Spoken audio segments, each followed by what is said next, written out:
Something in 1 Peter, the 4th chapter, that I want to bring to your attention. He's the one that can speak to this because he has suffered as a result of the lack of focus. He says, beloved, do not think it strange concerning fiery trials, 4th chapter, 1 Peter, the 12th verse. Do not think it strange concerning fiery trials, which is to try you as some strange thing happened to you.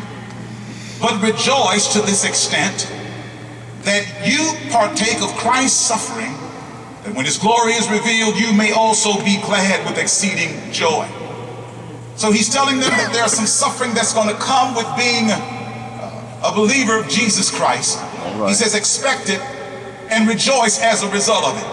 You're going to go through some things because of your relationship.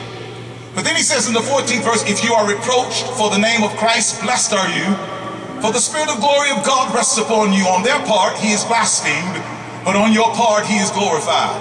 Then the 15th verse says, but let none of you suffer as a murderer, a thief, an evildoer, or as a busybody in other people's matters. Right.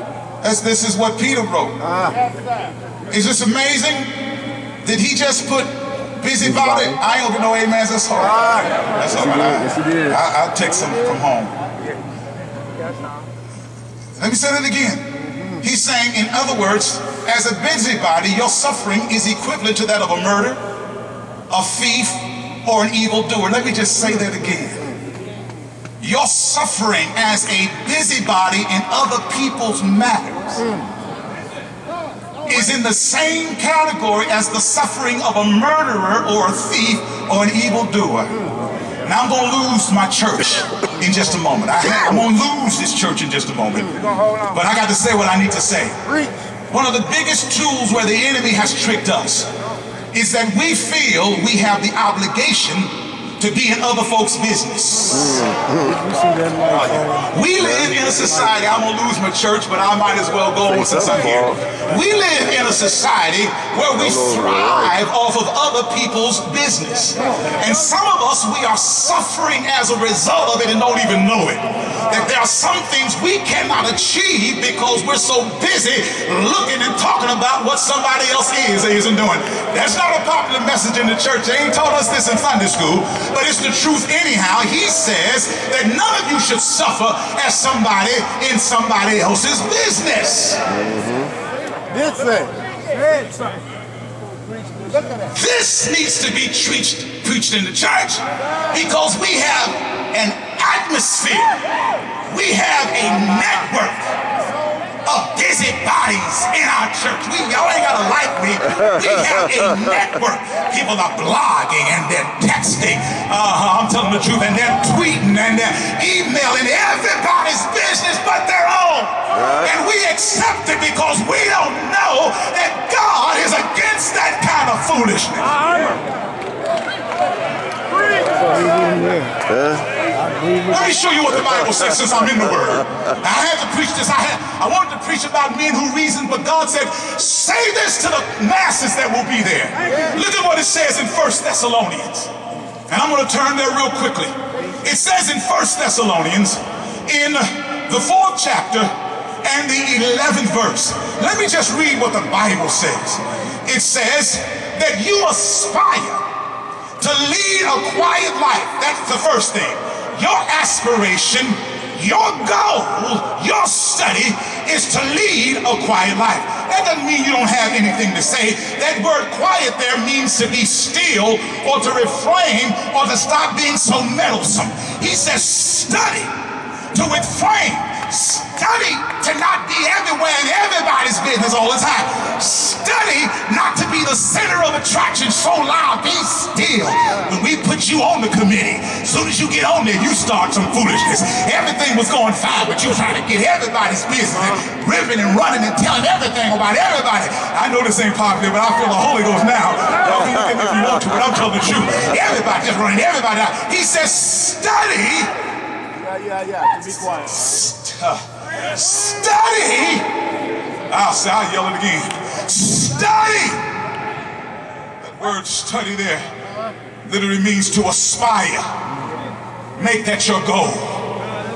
To keep still and refrain from unnecessary labor. meddlesomeness of speech. Every time you open your mouth, and then this I heard. I know. Let me tell you, that's what they told me. Study. I can't get no amen from nobody. I'm out here by myself, Bishop. I'm out here by myself now. Study. Preach, Bishop. To keep still, refrain from laboring meddlesomeness of speech. As a matter of fact, if you read the scriptures closely, you go with me to 2 Thessalonians, the 3rd chapter, it deals with this. He says, well, I ain't finished. Let me get back to my point, because I ain't finished my point there. Yeah. Study, first of all, to lead a quiet life. Now, the New King James, the King James says, the next point, to be quiet and do your own business. Do your own business.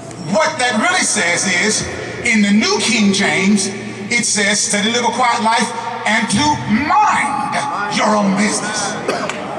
Y'all didn't teach me that in YPWW. There was never a Sunday school lesson that said, mind your own. Did you know mind your own business was in the Bible? Did you know mind your own business was in the Bible? Mind your own business? In other words, if it ain't your business, you ain't got no business with it. You made my business your business, but my business ain't your business. What me and my wife do at home ain't your business. What you and your wife do at home is your business.